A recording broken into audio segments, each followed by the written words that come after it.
Hey, what it do, what the business is. It is another week in the books with the On Deck TV podcast. I am Spike Lou. Man, holla at your boy Animal Brown, Animal_Brown if you're looking for me on social media. I am Spike Lou on those same social sites. Holla at your boy. I've been slowing down on the social media lately, man. How about you? Man, that should be draining, man. I ain't even gonna hold you. It ain't even really as entertaining as it used to be. I guess we old now in that facet too. It just ain't like, ain't nothing really there. Everybody promoting something. It's like a big commercial. Yeah, there you go. It's a lot of that. A lot of promos. I can't slide through 2 posts without promo. Instagram trying to think they slick. Send me the funny shit, man. Somebody don't know me on IG or something. Send me the funny stuff, man. Whole lot of weirdos and weird stuff. Well, man, this is a very special episode, man. They said we couldn't do it. Get my Chris Paul on, man. They counted us out. Nigga, what is a podcast, they said. What do you guys do, a radio show? What is this? Here we are, 400 episodes later, Animal Brown. How do you feel, buddy? Hey, man, it feels good. We're gonna get to talk about that later. Shout out to everybody that sent in the video requests. We appreciate the kind words. We'll play those a little bit later, too. Make sure y'all stay tuned for that. But now it feels good. 400 of them things is nuts. Facts, man. 400 is a lot. We are podcast veterans in these streets. And yes, man, appreciate the video. We'll have a montage at the end, a collage or whatever it be of everybody that took time out of their day to let us know how they felt about the On Deck TV podcast, man. We really do appreciate that, guys. And as I said, man, this is a very special episode. We're going to take the 400th episode out to review the Migos Culture 3 album. You know how we do that on Deck TV style. Also, man, we're going to talk about that Polo G album. That's the makings of a superstar. Kanye West unfollowed the Kardashians, and he's recording in Hawaii again. Maybe we have a classic on the way. But first, what caused all the ruckus on the social media these days, or these past 7 days since you've seen us, man, there's a list dropped, the ATL top 10 from 20 to 2021. Top 10 rappers, that is. That dropped in the group chat. There was 1,000 messages. When I got back, I didn't get to join in on the conversation, so what a place to have it with me and you here. What did you think about the ATL top 10 rapper list, Animal Brown? Yeah, so this was floating around. This is not to be confused with the Mount Rushmore of ATL rappers that was floating around that had Rich Homie Quan on it. We didn't even want to give that any attention at all because we know that was blasphemy. We're not doing that. But the top 10 from 2000 to 2021, here was the list. All right. Again, this is from 2000 to 2021. Andre 3000 was number 1, T.I. number 2, Jeezy 3, Future 4, Gucci 5. Rounding out the top 10, number 6 was 2 Chainz, 7 was Young Thug, 8 was Lil Baby, 9 was Ludacris, 10 was Rocco and Dro with a tie. Sci-Hi the Prince was honorable mention. This list lost me at number 1 being Andre 3000. It threw me off top. And listen, he is creeping into overrated territory when you have a list that is from 2000 to 2021, and a nigga with no rap solo album is the number 1. You're showing your bias. Take the cape off for 5 minutes, and let's have a realistic discussion and about an Atlanta list that doesn't involve Andre 3000. I love Andre 3000 to death. I fuck with his music. I fuck with that Love Below. I fuck with Outkast. I fuck with all his remix verses. But to say he is the best rapper out of Atlanta from 2000 up is ridiculous. They need to be they tripping with no map. You love all of that stuff, but you obviously don't love Atlanta. Because if you did, you would know why 3 Stacks is number 1. This is absolutely correct. It is spot on. Whatever list you make of Atlanta rappers, Andre 3000 is always going to be number 1. If it's a top 10 list, give me the other 9. If it's a top 3, give me the other 2. If you're doing a Mount Rushmore, then give me the other 3 people. It's 3 Stacks, dude. He's not overrated. Every time he does a verse, he's ripping. It's relevant. I can definitely understand him being number 1. This is a great list. Like I have an update. I have the real version of this list that I've made. Okay. But I do agree with Andre being number 1, regardless of the time period. The impact that Andre made in Atlanta And all of the spawns that have came from him, whether it be trap rap, whether it be lyrical rap, all of that shit started with Andre 3000 and how great he was. Like, so you can't make it regardless of the years without him, is what I'd say. So I'm gonna put him at number 1. Okay. I do have T.I. at number 2. Number 3 is Gucci Mane.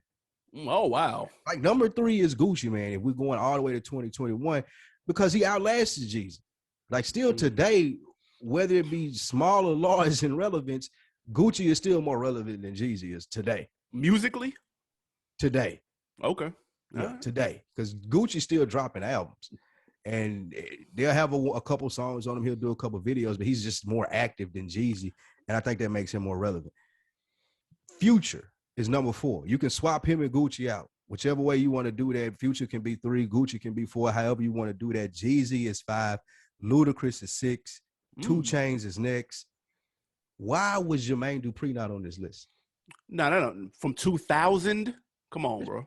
Okay, we leaving him off. Okay. Yeah, no, stop. Then we got Killer Mike has to be on this list. Regardless of active, and he got Run the Jewels, so it just ain't hip hop necessarily.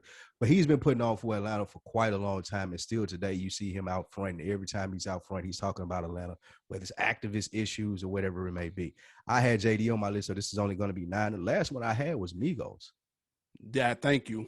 Like, the Migos have to be on this list, dude. Thank you. Like, as a group, I wouldn't take one and rank them over the other one, but as a group, the Migos have to be on here. If it's not at 9, 8, or 9, at least at 10. Yeah. No, I agree. I was wondering why Migos wasn't on there. I'm going to chalk it up to they weren't doing groups, which is okay. That's fair. Maybe. Yeah, maybe. But so you didn't have Lil Baby on here? Or Young Thug?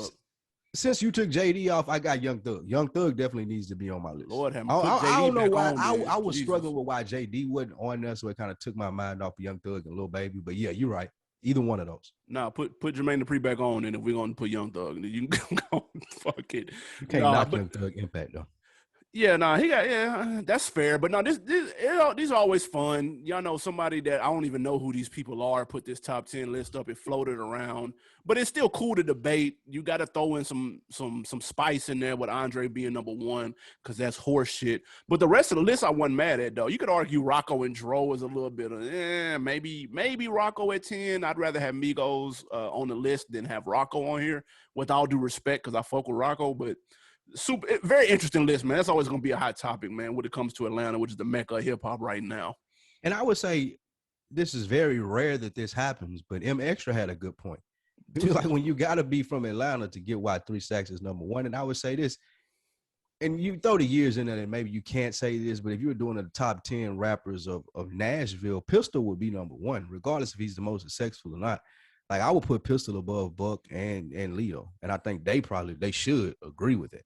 But that's a Nashville thing. If you were from Atlanta or somewhere else, you would say, well, who the fuck are you talking about? Right. Buck is number 1. Leo is number 1. So I get it. That's fair.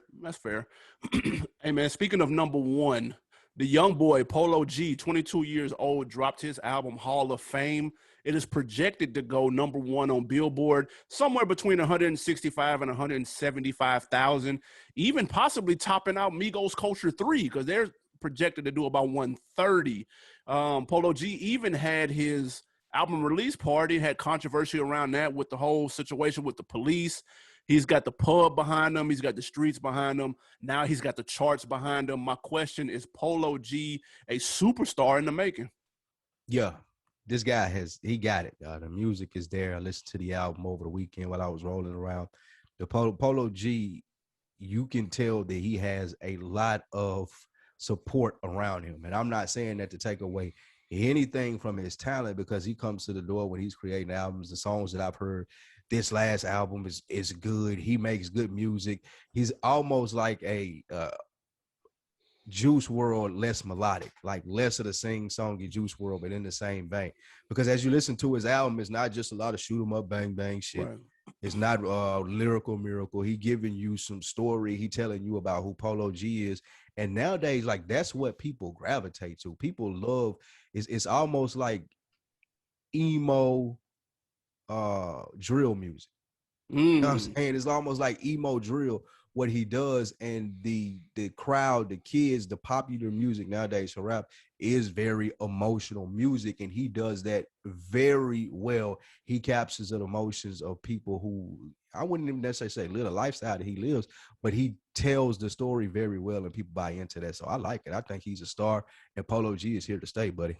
Yeah, man. Shout out to Polo G's record label. They did their job promoting this project and promoting him, because he been everywhere these last 2 weeks. If you didn't know him, you know that. him now. Yeah, listen, if you hadn't heard of him before a week ago, you know who the hell he is now. But I think it's with all due respect too, because I rock with him too. And his last project was called GOAT, and I watched an interview with him, and he said he named it GOAT based on his astrological sign and not greatest of all time, because he said there's too many people that came before him that were great, that did big things, for him to disrespect them and call himself the GOAT, being only 21 years old, being a relative rookie in the game. And so when you have your head on straight like that, in my opinion, you've got the tools to become a star. Now, in the same vein, some things that he has to work on is his presence outside the booth. I watched his Breakfast Club interview the other day. It was a little bit of a snoozer. He did admit that he was not a morning person, which is fair, because I think Breakfast Club record dumb early at like 5, 6 a.m. So he said he went to sleep early that night to prepare, and they asked him what time was that. He said 2:30. So if he's going on 3 hours of sleep, he's running on fumes, and I'll shoot him some bail for that. But he has his head on straight. His mom is his manager. She clearly knows what she's doing with him. I love the passion that she had with the situation with the police in Miami. She was on their ass trying to get to him, putting pressure on them, and that shit looks ridiculous. If you didn't see the footage, there was at least 1,000 police cars. What happened? Man, they pulled them over for, I don't know what they had going on. They wouldn't let her see them. They said it was an ongoing investigation. Or wait, they pulled him over because of something that happened in his release party? Yes. And then his mom pulled up to the scene, and they wouldn't let her see him? Correct. Oh, wow. Yeah, so but she had, and that this is where cameras and camera phones play a role, because bro, if she had that phone out, man, if you could have seen how many cars was on them, dude, you would have thought he had El Chapo at the party with him, dude. So it's like, that's clearly unnecessary. He was bailed out. They hit him with some bogus ass charges. That shit'll go away. But back to the point, I do like his music. I did enjoy this project. I think it's better than the one before that, which shows progression, which is a good thing. He just got tightened up a little bit outside the booth with that personality, because you got to have that it factor too if you're going to call yourself a superstar. Facts. They're going to put the bag behind him. The correct move there is just staying up when you go into the Breakfast Club. Yeah, do you do that for your early morning flights? Like if you got a 5 a.m. flight, first of all, do you take 5 a.m. flights? Only once or twice I've done it. But yeah, the play is to stay up. Yeah, I stay up straight through. Then that make you sleep on the flight. So after the Breakfast Club interview, you go straight to sleep. You don't go to bed at 2:30. Like, come on, bro. If you with him, you gotta be like, nah, you gotta keep it on up now, bro. You might as well just, whatever you take to stay up, take one of those, my nigga, and let's ride this on out. Do this little 30-minute interview, then you can get you some sleep. But you don't wake up after 3 hours of sleep.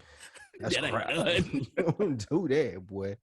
That shit's so for the birds. Speaking of for the birds, your mans, Kanye West himself unfollowed all of the Kardashians. Kim Kardashian is going on a press run talking about her regrets with the relationship. Kanye is recording in Hawaii. He's flipping out in depositions. All of this means that there is a classic on the way. Animal Brown, do you agree or disagree? Listen, man. Shout out to my guy, J. Hove. He said Kanye's back dating models. We got a goddamn classic on the way, and I can't wait. I'm here for it. He's back in Hawaii. Last time he was in Hawaii, we got that My Beautiful Dark Twisted Fantasy. So best believe he's not in Hawaii alone. He had to call in the reinforcements. He had to phone a friend. We got Sci-Hi in Hawaii, I'm sure. We got probably Travis Scott in Hawaii. We got a whole bunch. We got Kid Mike Cudi Dean producing. Who? Kid Cudi. We got Kid Cudi in Hawaii humming on the beats and shit. We need all of that. And I am here for it. I don't know. The whole divorce thing, it's always tricky when they plot like a season of the Kardashians around shit like this. It's like, how legitimate what's going on? Yeah, like they're showing previews to the last season, and this is all involved in it. It's like, okay, that takes away a little bit of the validity. Yeah, I mean, but Yeah. everything. Shout out to DP. Everything's a promo. He says it in the group chat all the time. Everything is for pub. So yes, they may be getting divorced in real life. Planning a season of a TV show about it takes some of the validity away from it for me. But he's clearly outdating people, and I'm excited to see what he's got. They said new music is on the way. His manager said new music is on the way. We'll see what it sounds like. Is it going to be Jesus is King 2? Or is he gonna be back on the bullshit like a lot of people hope he is? That's my biggest question. That's my question when we read this topic. When I hear these headlines, is the music going to be religious, non-secular music, as they call it, or is Kanye gonna be in his bag? If Kanye is gonna be in his bag, then you're absolutely right. This is the perfect storm. Hate to be that guy, but hey, I'm here for it. I'm here for the divorce stories. I'm here for what's been going on over the last fucking 6 years since he's been wilding out. I'm here for what Sci-Hi can put pen to pad and Kanye can regurgitate in the booth. I want it all. I definitely want to hear. People know I've been hard on Kanye West if you listen to this show, and that's just because I expect so much of him. He is one of the greatest of our time, undoubtedly. Like that goes without saying. But in my opinion, he's just taking the wrong task over the last couple of years. So removing himself from that, I'm looking forward to it, especially if it's not going to be the church music, because I'm definitely not signing up for that. But if he back to rapping, he back to like collaborating with niggas that make great music, then yeah, let's do this. I want to hear it. I'm with you on the Kardashian stuff. I don't care.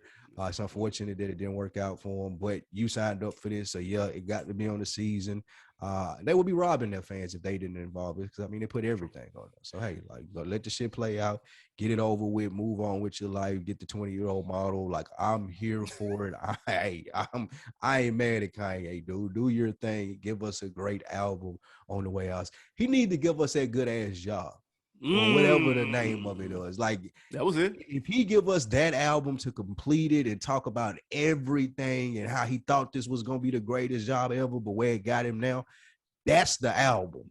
Yeah. That's what I want to hear, dude. And then I want to dissect 2 months after that, dude. The dissect podcast on the Good Ass Job album that'll probably never happen. But if we can get that from Kanye West, if I could get him just breaking down the last everything couple of years, the success of Yeezy, all of that, man, that should be fire. Yeah, a lot of people pinpoint the downfall or the end of old Kanye with when he got with Kim. So now if they're apart, people are thinking, okay, we're about to get that old Ye back. We'll see. Only time will tell. I still have been a fan this entire time, even though he has made it very difficult to support him a few times over these last couple of years. But I'm interested in that. I'm interested in that documentary that's still coming to Netflix in a couple of months. We're going to see what that's hitting on. But these are very interesting times. He just had a birthday last week. He just celebrated with the Gap. The first piece in the Gap collection releasing, which I did not cop because I can't do nothing with that jacket right there. They're going to catch me with a hoodie or something or some socks. I can't do nothing with that jacket. I didn't even see the jacket. What's wrong with it? It was just too puffy. It was too. It's a feather jacket. I don't know what the fuck it was, dude. I can't do something. I can't do nothing with all due respect. But I'm looking forward to what he got going on. And if he's in Hawaii, man, listen, call Jay up, apologize. Let's get that Watch the Throne 2 popping. Let's go. That ain't happening. That's not gonna happen. Please, somebody, please make that happen. Jay-Z is never talking to Kanye West again. That's not true. I'm a Sagittarius, dude. I understand the thought process of Jay. Just like he's never talking to dude again, ever. Like, listen to me, bro. Like, he's never talking to dude again. Like, it ain't never happened. They can record in separate studios, then just email the verses. Fuck it. Hey, they might do a song together, but he ain't never having. Like, that's dead. Hey, I think I'd love to be proven wrong here, but I think that's dumb dead. Jay-Z way past that stage in his life, in my opinion. Shout out to Jay. Did you watch that Shop real quick? Jay on the Shop. You know what? I watched the first 15 minutes of it. You didn't see the end, the DMX story? I did not. Oh my God. Tell me that was the best part of the episode. Really? I don't know. I was doing something else. I have to watch it again. I ain't even gonna say that it didn't catch my interest. It wasn't good. I just never got back to watching the last 15 minutes of it. That's the best part of it. That story is hilarious, dude.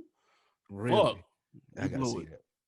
Tell her. I mean, what happened? Give me what was you about to say? Okay, yeah. No, I would just you can blow. Yeah, you can jack it. I don't care. Okay, yeah. So real quick before we get on this next topic, before we get to this Migos culture 3, Jay talked about the first night of the Hard Knock Life tour, and DMX, of course, came on before Jay, who obviously was his tour, so he closed it. He said that very first night, he said DMX walking, pacing back and forth with a bottle of like. I forgot what the 2 liquors was. He said it mixed. It looked like it was blood, like he was drinking blood, and he's on 10. He walking back and forth. And then I don't know if you went to Hard Knock Life or if you remember that how DMX come out, but it's them 2 guns go doom doom, and then he go, and he said, nigga, the crowd going bananas. It says all black, and so Jay was like, oh, okay. And then DMX come out 1 2 1 2, and he hype. He said halfway through his set, he take his shirt off. All the gals, they all passing out and shit. So he like, okay, the first half he had all the dudes in the crowd hype. Now he got all the gals in the crowd hype. He said, okay, now this is interesting. He said by the end of the set, he do a prayer. And nigga said the whole stadium was crying. And he was like, they looked at him and said, all right, bro, you next. And I gotta follow this shit. And nigga Jay said he came up, it's a hard knock life. And nigga said, nigga, that shit was soft as fuck. He was like, man, I got 60 more cities of this shit. And I ain't doing it. So he had to switch it up, man. Let this nigga close. Yeah, let this nigga close. Because he do the prayer at the end. I don't think it was that concert I went to. It was the one he came out in the cage. Do you remember that one? Was that Rough Riders Cash Money? I can't remember, man. I just remember that he did the prayer thing. He ended it in a cage. Damn. The prayer thing. It was in the arena when Nashville built it, I believe. I can't remember what tour that was. Yeah, I mean, I went to Rough Riders Cash Money and I went to Hard Knock Life. That's probably what it was, the Cash Money. Was that at Bridgestone? What's now Bridgestone Arena? Yeah, that's what it was. Yep. He came out in that cage and shit. That nigga said, man, they looked at him and said, all right, man, you next. They were like, nigga, what? What the fuck? Yeah, I'm Jay. I'm switching it up the next night. He said, never. We're never doing this again, bro. Never. Oh, man, but that shit was hilarious, man. But before we get to this topic, man, let's talk CeeLo. CeeLo took to Instagram, said he was back in the gym. All right, he said, listen, summer body is loading. 6-pack is on the way. But it was what he said in the caption that caught a lot of people's attention. He said that his label and his management told him back in the day not to lose weight. Said it was part of his image and he shouldn't ruin that. That's what he was known for. I'm going to ask you, is that fair or foul for the label to control the artist's look? Yeah, I think that's a part of it. I don't think that you can be an artist and promote yourself to the label. They sign you and agree to promote you, and then you switch it up on them. And I mean, and this goes for CeeLo, this goes for Megan Thee Stallion. Like, she can't come out fully clothed like a church girl next week. Like, bro, this is not what I paid for. Yeah. So, I mean, even it's not what I invested in. Yeah, it's not what I invested in. So even in the sense of CeeLo wanting to stay healthy, and yeah, there's ways that you can get behind that if you're a label. But in the original sense of it, like, I didn't pay for this. I didn't want to make money off of you going green and being in the gym, bro. Like, you a little chubby Eminem dude. Like, this is a lot of times when people are signing contracts, this is a part of it. Like, you're signing away a part of yourself. You're signing away a piece of you, and that piece that you're signing away, you've agreed to, like, accept conditions of labels, like accept conditions of your employer, accept conditions of people that are paying you, that agree to what you are good at. So I get what CeeLo's saying. It sounds nuts when you read it. Hey, they wouldn't let me lose weight because we won't. I mean, it's overall healthy, but I get it in the business sense of the word. And as people know that listen to this, I'm always going to make smart business. I'm always going to follow on that side of it. What do you think? Listen, this is foul. As a member of Husky Nation, my damn self, and my 6-pack is coming soon as well. Shout out to CeeLo. Let's get it. That's since episode 2. 398 episodes later. One of these days, I'm gonna get that shit popping. But it's foul because if something were to happen to CeeLo health related, if COVID or something, any type of prior health condition related to his weight were to happen, they would be the first people putting out a press release, how we're so sorry that this happened and we're not, and you selling me a whole bunch of bullshit in a press release when behind closed doors, you was the one feeding them pizza and pastas and shit, dude. Sorry, so, fat boy. No, that's some slaw. And CeeLo was already established, dude. He's been CeeLo for a very long time. And I mean, even if you want to go pop CeeLo with Gnarls Barkley and shit, he's been that person forever. So he's going to be that person, whether he looks like a peanut M&M or whether he has a six-pack, dude. So what difference does it make? Nobody's going to see CeeLo pop out with a six-pack and go, you blew it, bro. I don't want to hear this nigga no more, man. Yeah, I don't want to listen to this shit no more. Like, what? Like, if anything, you're gonna get more man. Pub. He might take my girl now. That's what I'm saying. Like, if anything, you're gonna get more pub. You're gonna get the Weight Watchers deal. That's more money in the manager's pocket. Like, look how you gotta play it smart, dude. Khaled was on his health kick and he was getting sponsorships and shit. Like, look at it on the business level, bro. They tripping. That was a lost opportunity. I don't think I disagree, and I think it spreads further too. Like you mentioned, Khaled, Rick Ross. Yep. I said Megan Thee Stallion, Cardi B, City Girls. Like I signed up for what you saw. Like y'all can't switch it up on me now, bro. You want to change your life? I get it. That's great. Once you get through rapping, maybe. But anything else, dog, we need to renegotiate terms for the contract because that's a part of the image that you're selling and that people have bought into. It's unfortunate, like you said, and maybe you can market around it, but don't come to me acting like it's wrong because it ain't wrong. Man, there was a female artist, and I'm so mad I can't think of her name, that was getting ready to sign the Offset, but he asked her to get her body done, and she wouldn't do it. Was he paying for it? Probably. And I'm mad because I can't think of her name. And I went and checked out her music, and she was hard. I was like, damn. You made that up. Nah, I swear. She said it. She came out and said it. I promise she came out. I don't believe he didn't get more flack for that. But because nobody knows who happened recently. Yeah, probably about 2 or 3 weeks ago. But nobody knows who she is yet. I think she got from some Atlanta. Talent. She from Houston. She hard too, man. How does her body look? Regular. Not like she's small. She's thin. So he's trying to add a little bit. He was trying to add a little bit. So it's like that's that. Now to me that's different though, because now. Like just like Nicki. Like Nicki was just added. That's all. Yeah, boy, she kind of like grew into that. If you Offset and you listening to this chick music and you like it, but you like, nah, you don't look right. I need you to get your body done. That's foul. That's foul. What you mean if she like look like Lizzo or something? What you mean? Well, however she looks, okay. Because like you're not supposed to be able to hire people or give people opportunity based on that. And if she's good at what she do, then like, yeah, that is foul. I don't think that's the same thing as me telling CeeLo, my nigga, hey, you can't lose weight, bro. You came in here fat. You got to stay fat. Her name is Big Jade. But it's a play on her name because she's small. She's tiny. Small chick. Kind of like Big Sean. Big Sean not no fat nigga, but you know what I'm saying. So, but see, that's hard. Like, yeah, that's like I'd be mad at Offset. I'd try to take him to court if I was her. Fuck that. She said she turned down more money. He was offering more money than the label that she ended up signing to, and she took the other way. He couldn't have asked her that directly. You can't do that. I mean, it was. That's got to be against the law. It was a suggestion that was made, and that we can continue with this paperwork if you agree to this suggestion. Hey, that's a wild story, though. Yeah, it's tough. Like, I'm surprised he didn't get more backlash for that. Because we don't know who the female rapper. That's why she's not on the map yet. She hard though. I listened to her shit. She was hard. I was like, damn, he dropped the ball. You think if she blows up, that he'll get some flack for that? It may come back around.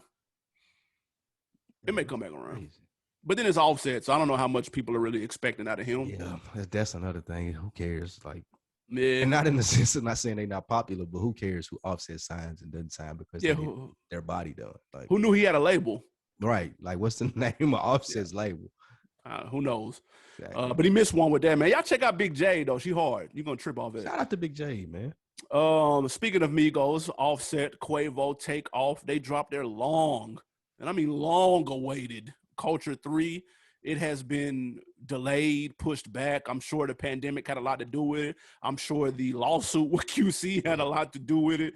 But it is finally here, coming off the heels of their single Straightening. Did you have any expectations going into this third Culture album? Absolutely, man. We talked about it a little bit here, but before I get into that, and you can edit this out if you like, Jeff Green is the Nets leading scorer right now. That's nuts. That's That wild. is nuts. That's wild. But getting back into this Culture album, yes, man, there were high expectations for Culture 3. The Migos have set the bar for groups in rap. They've set the bar for popular rap. They've set the bar for trap, pop, rap, whatever they want to call it. And they've came to the place in their career where they're superstars, and you expect them to deliver on every album. Last album wasn't so great.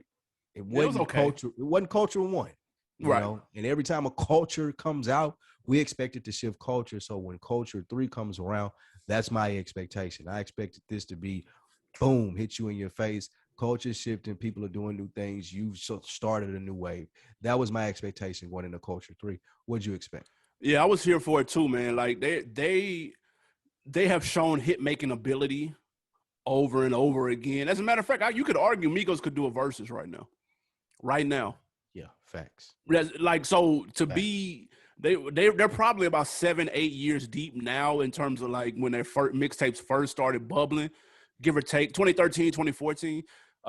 So they're at the point now where they've shown hit making ability, so they have a high bar that's been set for themselves. And Migos Culture, got Migos got 20 for anybody. I agree. They That's what got I'm 20 for saying. any group. So, Any group. so that's what I'm saying. So with that being said, they have a high bar.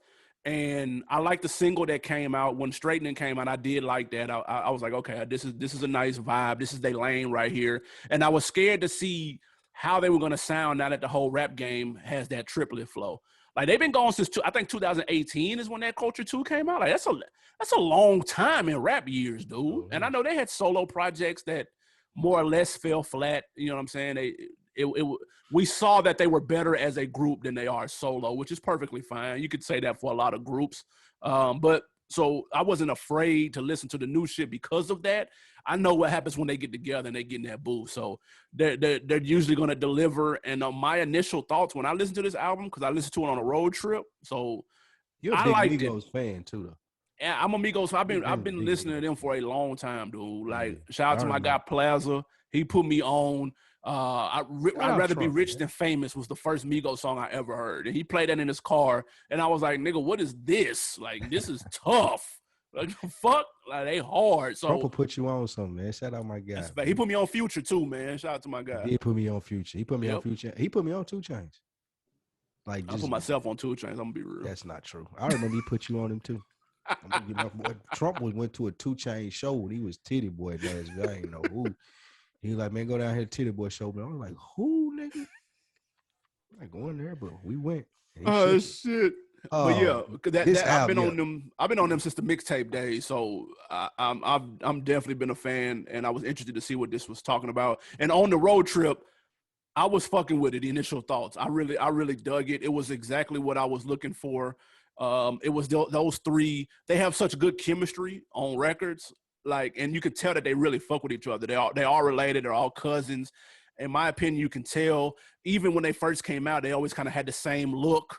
They had the same outfits on. They've always been on one accord, and I feel like that shines through in the music, in my opinion. If you watch them on like freestyles and stuff, that they got that synergy, dog. It's just really natural. You can tell they grew up around each other, and so it's cool. And I thought I got that from this album, which I was hoping was still gonna be there, even after industry politics, even after lawsuits, even after some are in relationships and some are low key, even after other people on your label are doing bigger things than you. Like, they're still moving as one, and they're still cohesive, and I can still feel that. So I thought that was good when I first listened to it. What are you thinking?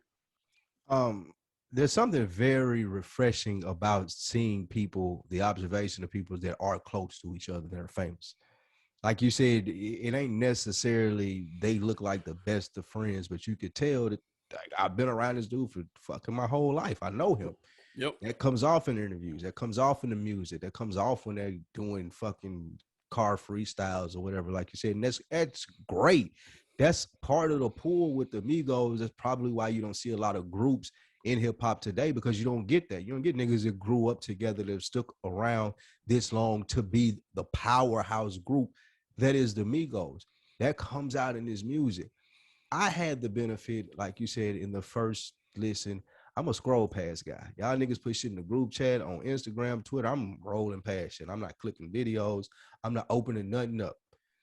So I had the benefit of hearing this single, like hearing this intro as the intro, like the first thing that I've heard, and that shit was fucking amazing. Yeah, that shit was hard. The flip of that and being able not to have heard I seen the clip out there after I heard it. Yeah. I'm glad that I didn't click on that clip. That's why I say I'm a scroll past guy to get to that point.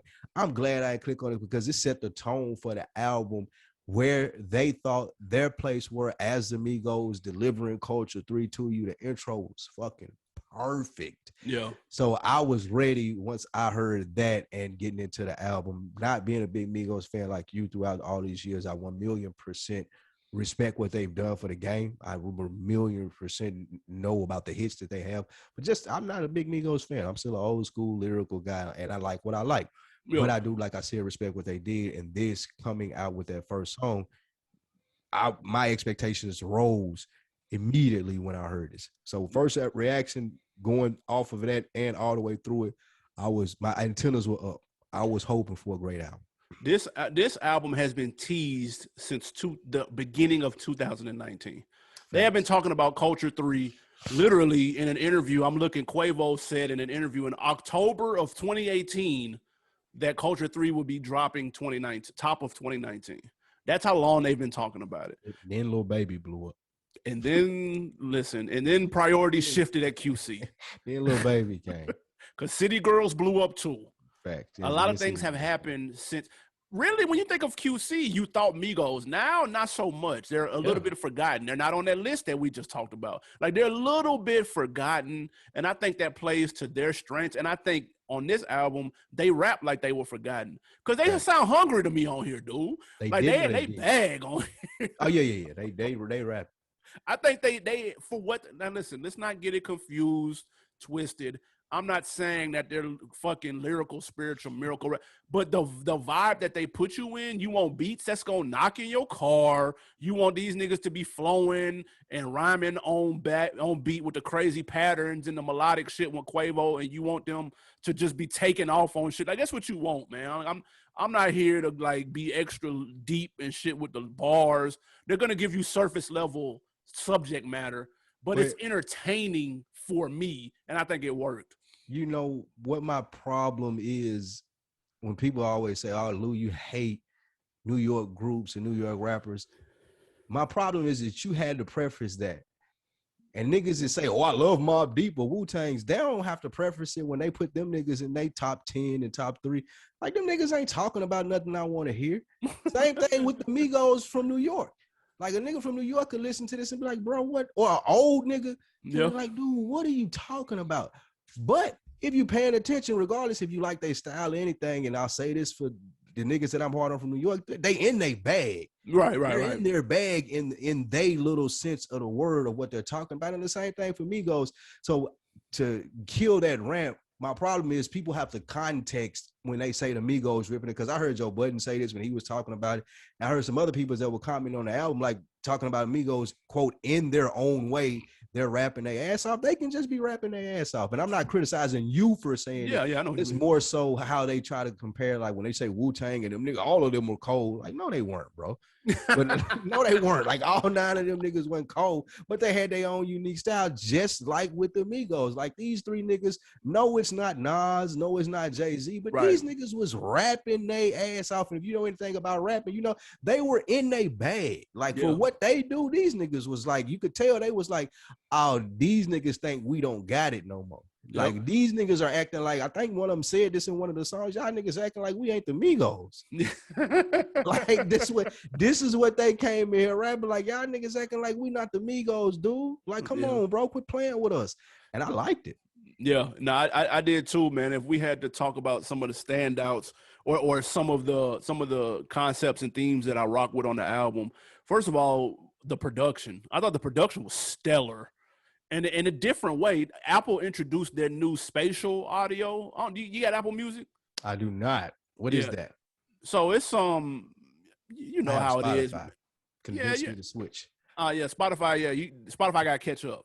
You remember Tidal was big on their high fidelity, lossless audio, but then Apple is taking a new step further with spatial audio, which is just like basically Dolby. Like when you go to the big dog movie theater and that shit like extra echoey or whatever the fuck is called, atmospheric, whatever. Can you tell? Yes, you can though. Can you tell with your like iPod Pro headphones? Can you tell in your car? Like when can you? I couldn't tell in the car though. I could tell on my headphones. When you got a good set of high quality headphones, you can tell with those. And this album, because not all albums have it. Not all albums have the Dolby thing, but some do. And I think they dropped this album at the perfect time for that spatial audio to be released because it shows off the production. Because they have a really interesting production style, man. Like it's not all of the beats are super busy. You know what I'm saying? Like they're not like Mike Will, just you got a hard thumper, got a bunch of shit going on. Some of them have really subtle things going on, like the joint with Drake. Like it's got subtle things and they really pop in headphones with that spatial audio.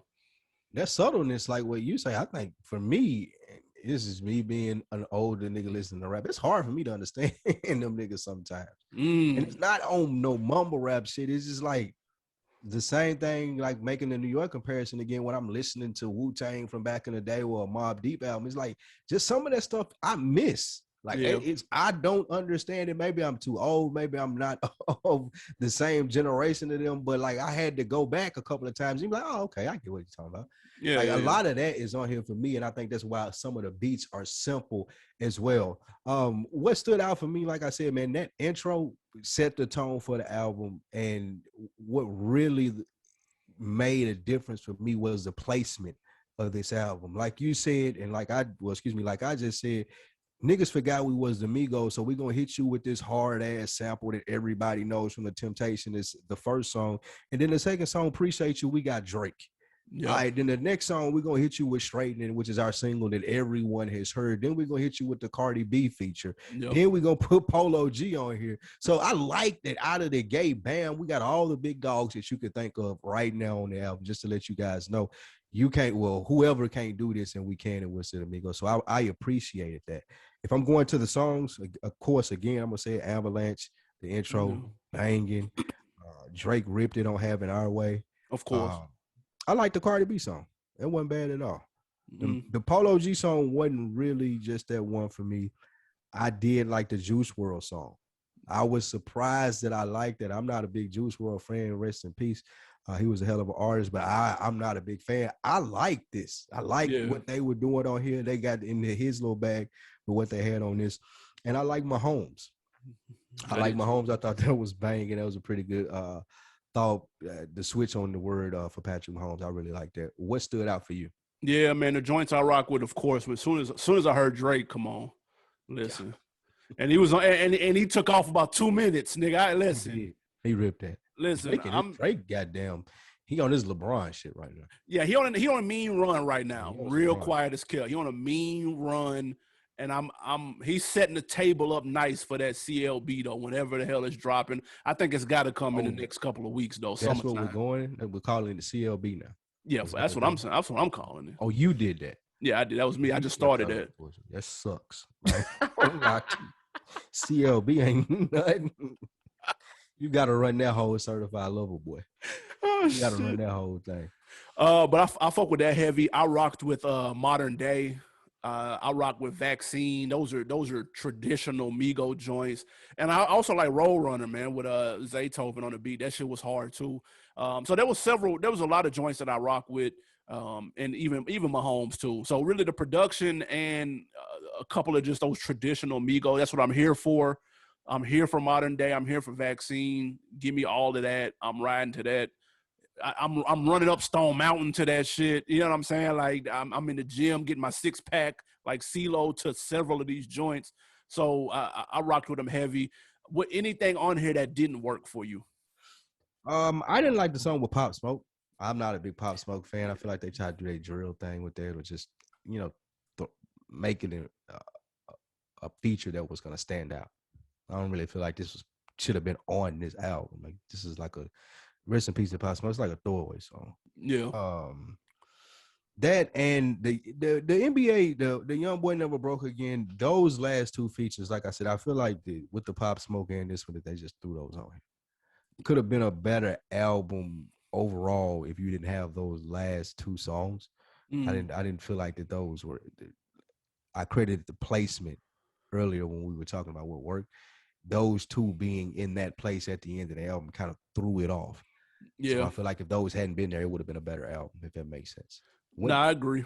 The Young Boy song is cool. That song is hella old. That was their first single on the album last year. That off. Yeah, just leave that off. Yeah, it's okay. I'm with you though. I didn't like the Pop Smoke record. The verse sounded kind of unfinished. It wasn't really like, that's not how he really sounds. I don't think that would have been a legitimate verse if he was still here. And I hate that happens with people that leave. It's like, yeah, let's get this verse. Let's doctor it up a little bit. It's like kind of sound like he normally do, but not really. It's like, man. So I hate to see that. But I know Quavo and Pop Smoke were close though. So he was paying homage to his partner. Yeah, but it also didn't work for me though. A couple of these features, bro. The Polo G feature, his style did not go good with that beat at all. Really, I liked it. Nah, you said you didn't like the Polo G song. Was it the Polo G? That song some look cool, man. Like his flow is not like theirs. Oh, well, excuse me. You're right. I did not like that. I mean, I wrote down I liked his being placed there. Yeah. After Drake. Go ahead. You're right. But it didn't. His flow did not. It sounded like he was off beat, man. And everybody can't rap on these type beats, man. People got to know their lane. And if I'm Polo G and they send me that record, I got to be like, bro, like this beat ain't really me. You got to send me another beat. You know what I'm saying? But see, like, that's the thing, though. That's where greatness is. Like, that's how a motherfucker like Polo G takes it to the next level. Because I agree with you. It's not my favorite song on here, but because he has to find a way to insert himself on there. I don't think he did that. He hopped on there trying to be like a Migos. When a nigga like Drake, or you send this shit to a nigga like whoever that's great, they gonna find a way. Even if I don't give you a hook, I'm gonna harmonize over. Excuse me. Even if I don't give you 16, I'm gonna find a little bridge. I'm gonna find something that works for who I am, and that's what's gonna shake it. And I don't think that he did that. You're right. Yeah, I wasn't rocking with that at all, man. But if I had to give it a rating, I think this is a good road trip project. 19 songs. That's a lot in 2021, or maybe not. Maybe these longer albums are slick making a comeback because of streaming. But I liked it. I give it 3.5. I say it's banging. It's what I expected. I think they're doing their thing. I'm so surprised that they have not talked about the QC label drama, and they're on Breakfast Club tomorrow morning. Obviously, that'll be today if you're listening to this when we drop it. They're on Breakfast Club, and I know for a fact that Charlamagne is going to ask them about Lil Baby and his success, and is also going to ask them about the lawsuit that they had last year. And I'm dying to hear their thoughts and see the energy behind that, because they don't yell QC one time on this project. They haven't worn their QC chain one time on this promo run. And them niggas wearing a lot of chains, dude. It's not in one video. So they're not repping at all. There's not one QC artist on this album, dude. So I'm very, very interested to hear their side of that. So I'm looking forward to that. But I give it 3.5. I say it's banging. What about you? I'll tell you what QC is at. Down at the bottom, brought to you by damn show. Say brought to you by Quality Control Music. So you niggas can be mad all you want to, my niggas. We still getting our cut over here if it's P. But 3.5 for me too. It's funny that you said that, because I wrote it down to see what you would say, to just make sure we wouldn't say the same thing. And I wrote down 3.5 on my little card here. So yeah, it's banging. It ain't classic. It ain't it ain't culture changing. So could you say I was let down slightly? But I mean, that's just because it wasn't like a 5 mic album, which I mean, that's hard to do.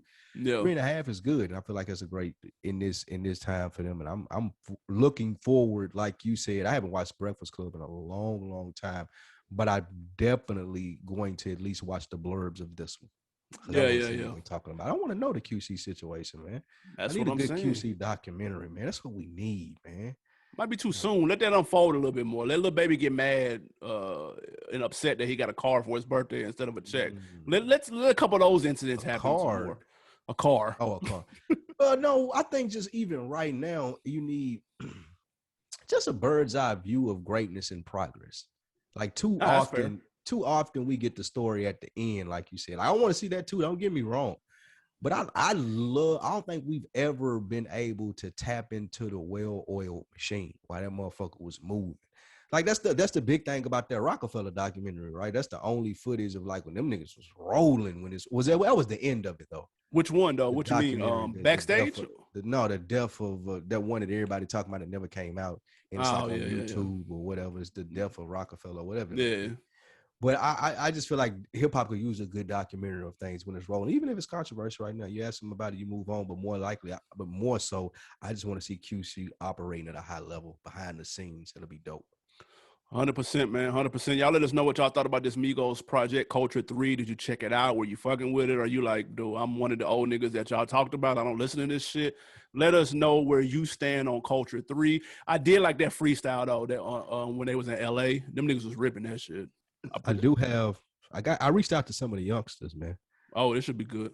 Yeah, shout out to Cakes, man. His nephew said it had some bangers. I don't think it lived up to the hype, though. But for Migos fans, it probably gave them what they wanted. My top songs off the album that I like the most in order are Picasso with Future, Vaccine, then Light It Up with Pop Smoke, R.I.P. to the Woo, little Woo emoji. Man, they need me on the show. Shout out to Nephew, man. I wasn't mad at that, though. That was a nice little synopsis. It was a nice little review right there. For Shout out to Nephew, man. We'll get you on here at some point in time that you talk your shit. Absolutely, man. Let's get to some wins and losses before we get to these episode 400 video tributes, which we appreciate. What you got? Absolutely, man. A W to Dr. Dre and Jimmy Iovine and Pharrell for opening schools, getting in the mix like LeBron James and Jalen Rose in the NBA, doing it on the hip-hop side, man. What do you think about this? Yeah, Dre and Jimmy Iovine said they are going to launch the quote-unquote coolest high school in America. These are coming from two people who are notorious for being on record saying they hated high school, and I think those are the two perfect people to create a high school, people that hated how it's currently constructed. So I'm extremely excited to see what that looks like. It's going to be in LA for low-income families, and Pharrell's is the same thing. It is also for low-income families. It's a private school that is supported by donations. It'll be in his hometown of Virginia. So big salute to them for opening schools, dog. Big facts, man. Looking at that documentary of Jimmy Iovine and Dr. Dre and hearing them say this is going to be the coolest high school, I would 1,000,000% want to go there. Like, absolutely. Geez, I bet that's going to be the shit. All right, big L to your man's Rick Ross, man. Rick Ross said he out here saving money, man, and that's going to include, get this, cutting his own grass and flying commercial. Jesus First Christ, of all, Ross, say it ain't so, man. Your man's falling off out here. First of all, that is not an L. This is how the rich stay rich. Shut up, dude. You want him on Instagram talking about how he pays $1,000 to get his grass cut? Like, yes, no. When do you cut your grass? Absolutely not. Exactly. Not cutting I ain't grass. got 280 acres either. Exactly, nigga. All the more reason not to cut your fucking grass, dude. Like, I'm like, and I ain't even doing it. I'd have to have some super big boy equipment. Like I'm spending, I spend like a walking joint. Right? Not. He had a tractor, right? But I'm Rick Ross, dude. I'm not cutting grass. Like I'm not doing it. I'm sorry. I ain't got time. I ain't got time to take 3 hours out of my day to cut 50 acres of land if I'm Rick Ross, dude. I will say this though. I had a conversation with someone in business music management who will remain nameless, and they refuse to believe that Ross has what he says he has with the house and all that stuff, because they can't fathom how he's able to afford all of that. The house is $1 million a year, whether you cutting the grass or not. And Ross has never really just done numbers like that. So he was questioning the validity of all the shit that he has. And that was all. He was just like, I see what these artists make. I know what the numbers are. That looks fugazi. Interesting. Very. So take that for whatever you want. Maybe he's made good investments though. I hope so. That's one thing that you can never call. Like, I understand one part of it and saying that, hey, he don't make that much at his stature, but maybe he made smarter investments than other people in his life. That's very possible. Because one of the things about Ross, regardless of how much flack we'll give him, He seems to be smart. Even when he was like rapping in Trina videos 10 years ago, he like always had a business savvy about him. Maybe he gets bigger splits or bigger cuts. Like I could possibly see him having a move in his pocket that got him a little bit more money. Not sure what it was, but Hey, I I'd don't love know. some feedback about that. Which one is worse, flying commercial or cutting grass? Neither. Stop trying to listen, man. Stop trying to make Bro, fun of people for being thrifty. have you ever flown on a private jet? Not yet. Once you start flying private jets, you never want to go back to commercial. I've never I can flown see on that. one either. I can see that. But nigga, you're telling me a nigga going back to E49 after you sit on a 5-seater? Man, nigga, that sucks. I'm gonna be the nigga to say it. Rick Ross, that's a fucking L, bro. That is a L, my nigga.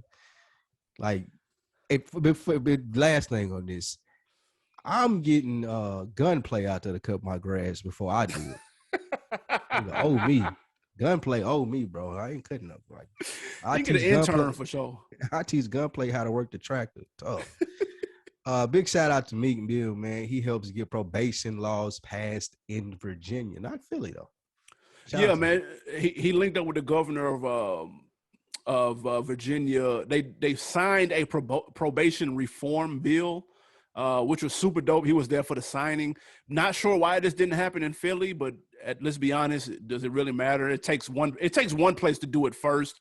Maybe they'll follow suit.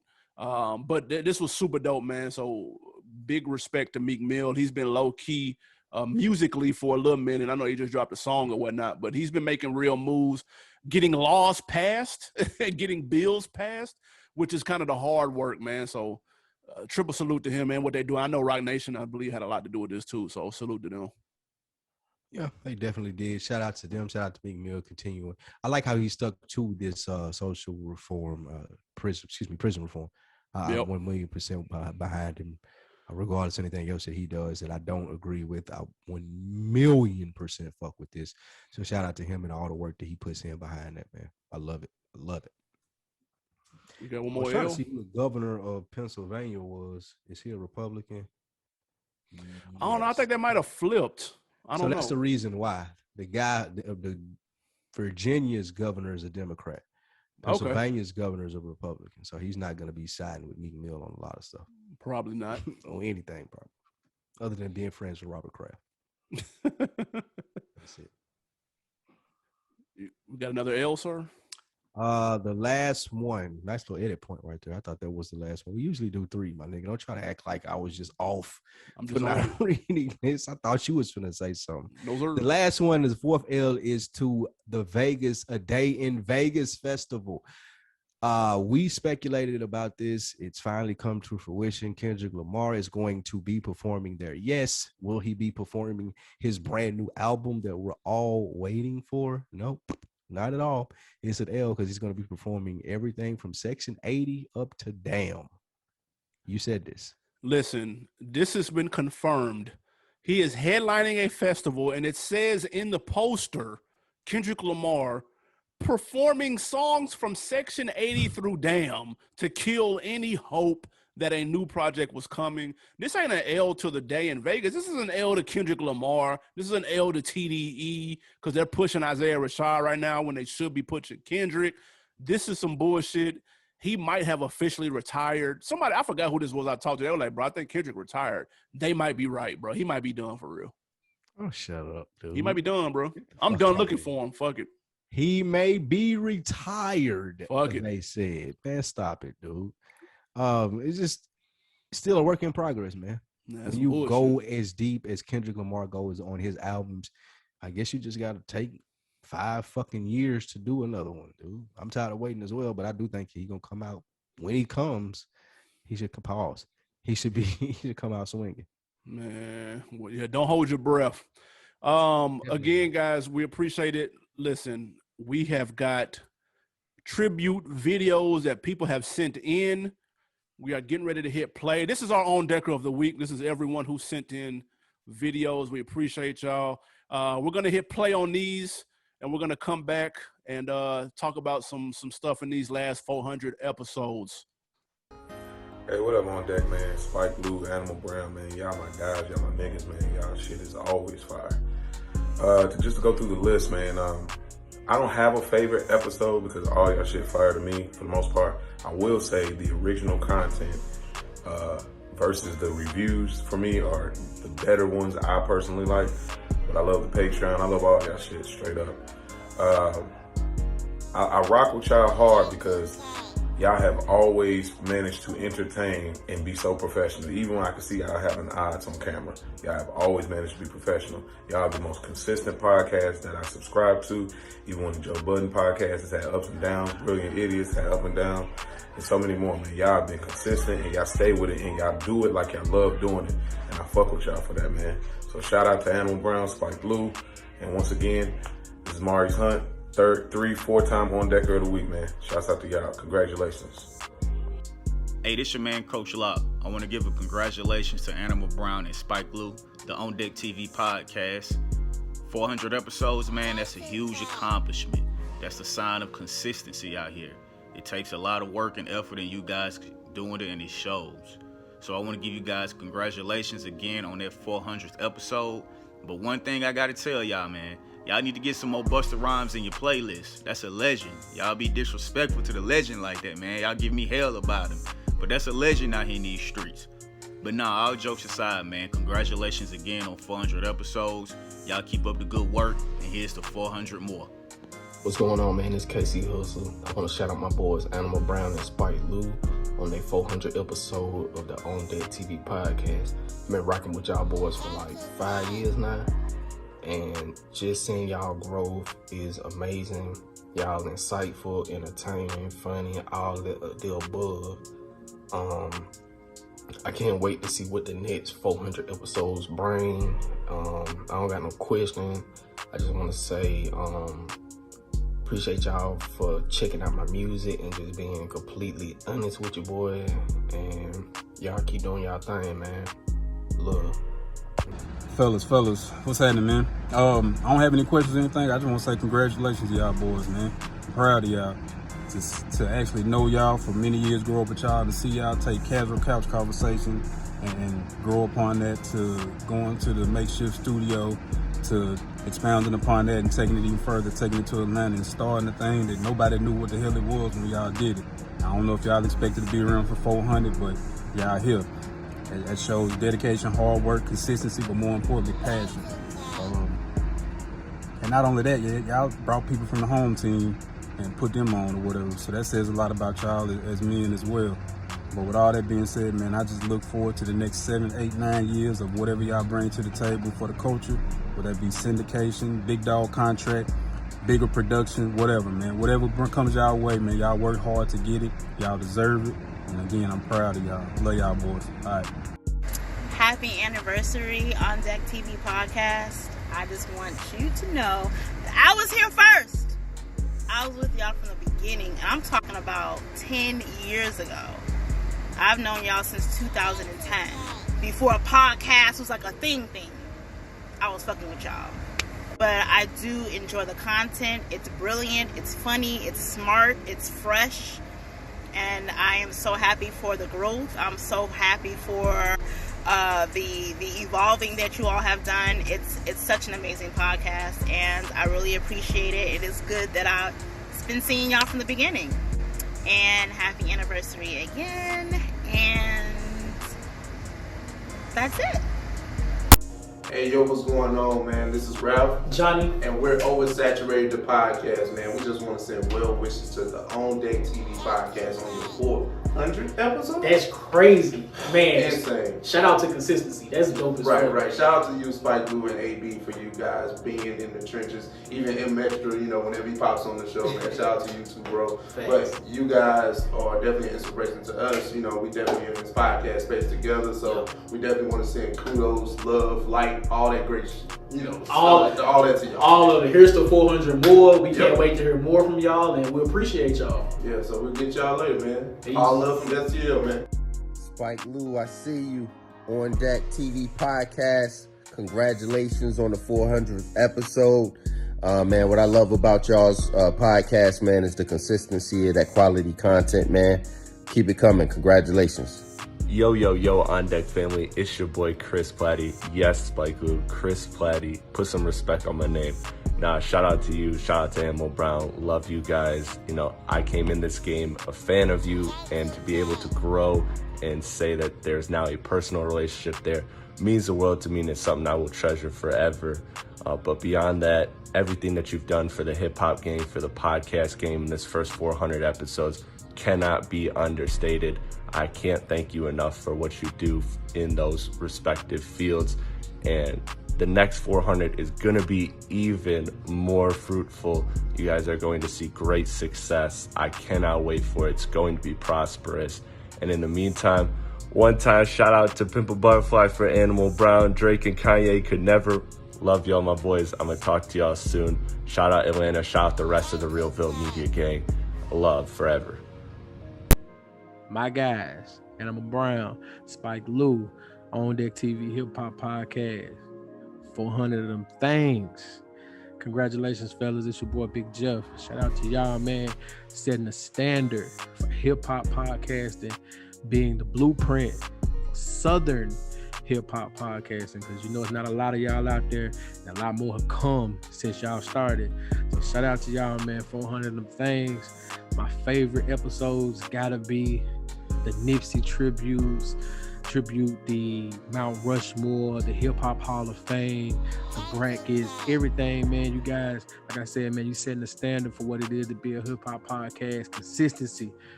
400.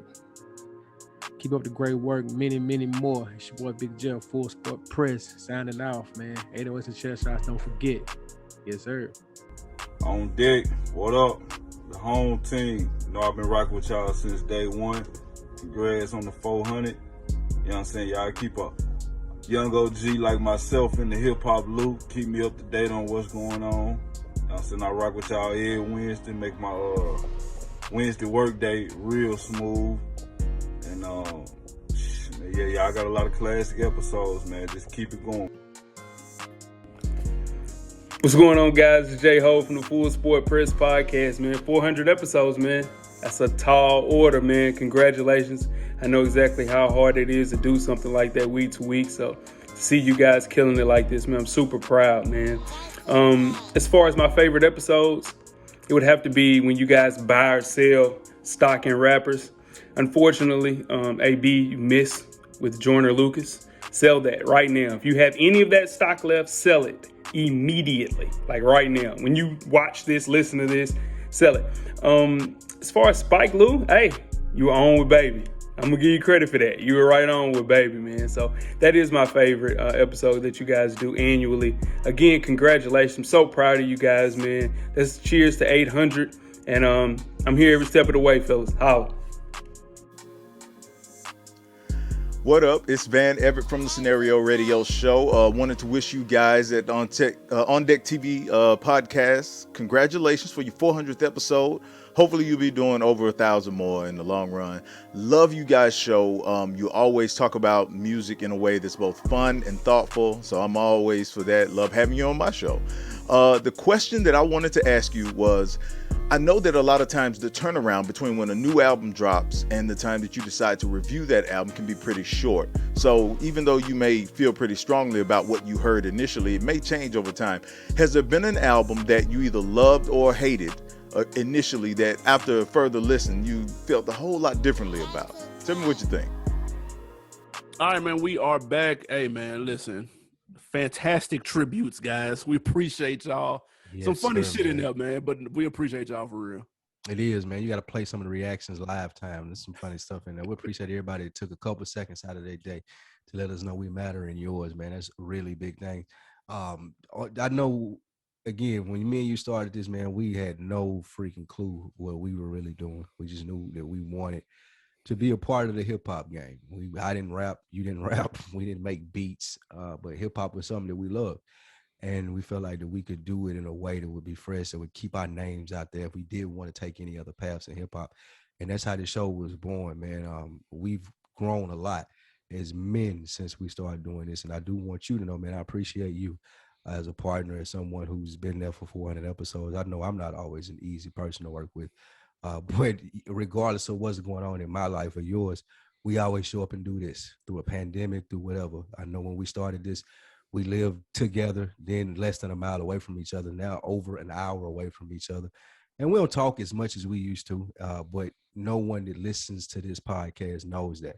That goes a long way as far as our friendship. No one can tell that, hey, we talk an hour or two before the show and we run it because that's how genuine this friendship is. So I do want you to know, Animal Brown, that I appreciate you.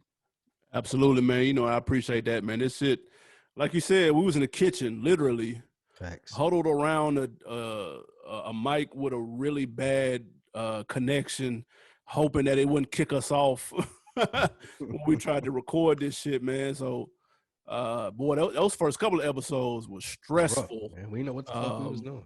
Is this a radio show? OndeckTV radio podcast TV show? Yeah, we ain't know what to call this shit, dude. And we ain't know nothing about that, man. But one of us, we were taking turns over a USB mic. Yes. Yeah. It was some slaw. But man, people hung in there and told us then, man, we you know what I'm saying, we were on to something. And so the support has kept us going for sure. I know I can say that at least on my end, man. Anytime somebody tweets, emails, texts, calls, that shit is very, very appreciative. Salute to everybody. I know it's not comfortable, man, for a lot of people to sit in front of a camera and talk to it, man. Like, I know that's the wave now. We see it a lot on social media, but everybody don't like doing that shit. And so if you was able to take out a second and holler at us, man, we appreciate it. I did want to tap into, my guy had a great question. I didn't want to skip that because I was about to forget. He asked what album did we review that we may have changed our mind about. I don't know if you had anything, but off the top of my head, I'm gonna say that Big Sean because I really liked it when I listened to it. But I don't think I've revisited it since though. Yours should be that To Pimp a Butterfly and how much you love it. Man. It's still trash. Still, with all due respect to my guy Platty, it's still some slaw. No way. Mine is easily views. I don't remember if we reviewed it or not. But no, I think we doubled back on it. Yeah, I know we did it on Patreon. Yeah. But I know I didn't think it was 4.5 mics when we brought it up and talked about it. That's when we talked about Joe Budden's the next episode. Yep. And that came out around that time. So I know I didn't have it at 4 mics, but now I just easily my favorite Drake album. And again, like you said, appreciate the question, appreciate the people that took time out to do the videos. Also, the other people in the rap chat. One of the best things about this, you know, other than being able to do this and talk our shit, is the people that we meet, man. Like just random people that we've been able to establish relationships with over 400 episodes. I want to shout some of these people out. Raymar Ross Riley, Podgy, Keyshawn Brown, Brandon Hunt, John Thicklin, Jay, I don't know if I'm pronouncing this right, Jay Baby Alexander. Most of these from the rap chat. Big H, my man, dropped a video, $100 t-shirts, free beers from my guy Ace Jones. Dead End Sports. Shout out to Ken, Mike. Shout out to FIFO, Rod. All of those guys always made me feel welcome over there every time that I came through. Shout out to Nikki Duce. Anybody that I might have missed when I just said their names. Chris Platt, shout out to my guy Dan Morgan. He's been listening since day one. Always give me feedback on the show. He was one of the guys that said he was one of the guys that was telling me that like this shit hasn't missed a beat since day one. I can't tell that you guys don't do whatever you do that you haven't been doing. Shout out Clive and shout out to Derb and Zoe, man. I got since day one too. Absolutely, man. I listen, whenever I get to naming names, I always leave somebody out. So listen, I don't lift you out. I'm sorry. Shout out my just guy so I Plaza. don't do that. Shout out my guy Trump, man. Shout out Scoops, TK. It's so many. It's so many. So we definitely appreciate it. Favorite episode though? I know my most memorable. I won't necessarily say the favorite. I know actually I do have a favorite. Our favorite is the our rap brackets, man. We started a whole wave with that. I can stand on the fact that we started that. Right? We started doing the brackets, and when we did the East, West, Coast, South, and did the best from each region and matched them up, that was my favorite one to do. My most memorable episode, like somebody in the comments said, was a Nipsey. I think that was easily my most emotional episode, and there's been emotional moments throughout the years, but that one hit me the hardest as far as just being able to get on here and felt like we were the proper people to talk about that. Like it's hard when someone like that passes and we put a lot of people on Nipsey Hussle, and that's not too long horn. Like, this is what people told us. Yeah. Hey man, I wouldn't have knew dude if it wasn't for y'all. And to go through his whole career cycle that quickly and have to talk about him passing, that was memorable for me. It was tough for me because I was really a big fan of him, and that's probably the number one episode where I remember getting ready for. I'm like, damn, dude, this nigga really like died, and we have a responsibility to the people that listen to this to talk about it and try to put it into words that make sense. And that was a really, really not tough, but just a memorable episode. Like it sustained in my brain that I wanted to do this. Like, it felt good to do after the fact. Going into it, it was really difficult figuring out how it was going to be done. But once you and I got through it and we did it, and we did such a good job to pat ourselves on the back, it let me know that we could do this well on a larger scale. I agree. And one of the things, and somebody had mentioned this in the tributes, shout out to all the tributes, on Deckers of the Week, all of that, there was the consistency. And that's something I'm glad somebody pointed that out, as well as the original topics, man. So we hang our hat on coming up with those topics and coming up with those talking points, because we felt like that's what was missing from the rap game when we started it. So my favorite episodes revolve around those original topics, and also talking about those things that everybody doesn't shine their light on. Like, everybody's not talking about when Bankroll Fresh got killed. Like, that didn't make major waves like that. There wasn't a lot of discussion about that. There's not a lot of discussion when Pharrell opens up a school, or when Dr. Dre opens up a school, or when 21 Savage donates this or that. And we shine our light on all of that. So we just don't do like the salacious, headliney type shit. That's never really been our vibe. We've always tried our best to keep it 1,000 and talk about shit that we feel people need to know about. And so in my opinion, that's one of my favorite aspects of the show, which plays into some of my favorite episodes, is the original content and kind of the perspective that we bring on things that aren't getting a lot of light. So we talk about stuff that we would want to hear other people talk about. And I think that's people to get that. And I'm just glad that we're able to communicate that. And there's people out there that think like us, that feel the same way. So all the original shit is my favorite episode. I love the rap rants. I get that the most. I get the rap rants part 1 and 2 is a lot of people's favorite episodes. I personally can't stand 2 because my mic was off. I was talking into the wrong side of it. So in my head, I hate part 2, but a lot of people love it. So, hey, whatever it is, what it is, I appreciate it. Anything else? Anything else before? I know we got to do some put-ons. Man, put on for the week. What you got? Go ahead. What you got? I don't even really know if I got anything. My put on, I went to Nashville over the weekend. I had a great time. I went to the African American Music History Museum in the Ville on 5th and Broadway, and it is complete and utter flames. Flames. It is not your granddaddy's museum. It's interactive. It's hands-on. There's a lot to watch. There's a lot to read. There's a lot to listen to. There's a lot to touch. It's very, very dope, very modern. If this is how museums are going to look in 2021 and beyond, then I'm pulling up to all of them, because this shit is fire, nigga. Like, I was thoroughly impressed. I don't believe that's your first time at a museum. No, because I went to the one in D.C. too, though. The one in D.C. It was is like nice that, too. right? Yeah, but it's not as intuitive as this one. This was almost all interactive. Yeah, you know what I'm play saying? Different beats and listen to the different Yeah, stuff. you can do a bunch of shit. It's killing. I liked it. Yeah, that whole area, man, that 5th and Broad area. You talking about not your father's museum? That's not your father's Nashville. That's a fact. Like, nigga like me and you left 10 years ago and go back and see all that. We're like, damn. Yeah, it's lit up. City is completely different, man. Shout out to the home team. Man, what do I have to put on? You ain't been watching shit? Oh, that's what it is. History 101 on Netflix. That's what I wrote that down to do. History 101 on Netflix. It's like 20 minutes, very easy watch. And it tells you about the different things and how they became things in America. Like it got one on fast food and how it blew up from one fast food to all the ones you have now.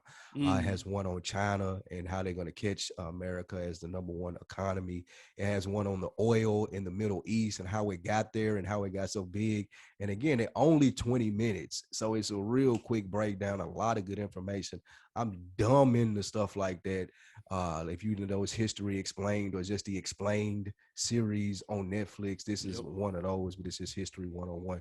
That shit was really, really good.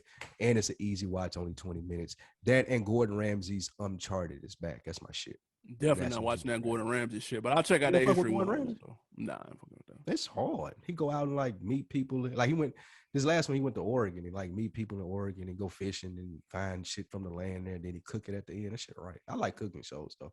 Shout out my nigga Weezy, man. We're gonna start us a cooking show, man. Cooking in the kitchen with Weezy. I like that. As long as you're not cooking, it's all good. I'm definitely cooking. I'm a beast on these ones and twos, my nigga. Absolutely beast. Not. Listen, guys, we appreciate y'all again. Thank you for staying with this extended episode. Thank you for staying with us for 400. Cheers to many, many more big things in the future, man. We're gonna see y'all in 401. Absolutely. We appreciate it. We out. Holla. Cheers.